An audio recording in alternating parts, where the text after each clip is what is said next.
प्रश्न, कौन सा संवैधानिक कानून या नियम है जिसके तहत भारत सरकार के गृह मंत्रालय के महानिबंधक एवं जनगणना आयुक्त registrar general of India Sarna धर्म को मुख्य धर्म कॉलम में सूचीबद्ध करेंगे? उत्तर, भारत सरकार, गृह मंत्रालय, भारत के महानिबंधक एवं जनगणना आयुक्त कार्यालय के पत्र संख्या 16/22010 SS दिनांक 12 नवंबर 2015 का पैरा 2 स्पष्ट कहता है कि किसी धर्म को अलग धर्म कोड देना केवल जनगणना की प्रशासनिक सुविधा और वर्गीकरण का विषय है।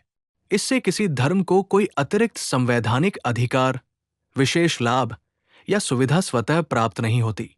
अब असली सवाल शुरू होता है। यदि अलग धर्म कोड देने से कोई विशेष अधिकार नहीं मिलता और यदि 2011 की जनगणना के आंकड़ों के अनुसार सरना धर्मावलंबियों की संख्या जैन धर्म से भी अधिक दर्ज हो चुकी थी, तो फिर सरना धर्म आज तक मुख्य धर्म कॉलम से बाहर क्यों है? क्या नियम केवल कागजों के लिए बने हैं? क्या सरकारी फाइलों में लिखे आदेश केवल धूल खाने के लिए हैं?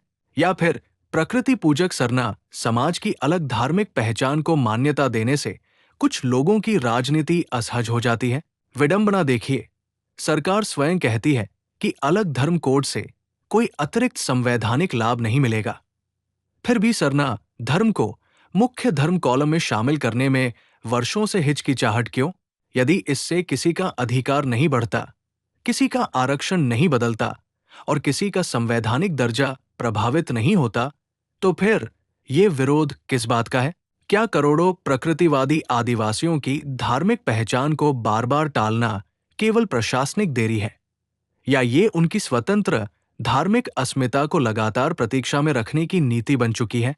लोकतंत्र में सम्मान केवल भाषणों से नहीं, बल्कि सरकारी अभिलेखों में पहचान मिलने से भी मिलता है।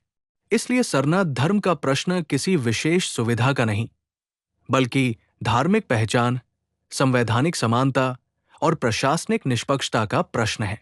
अब उत्तर सरकार को देना है।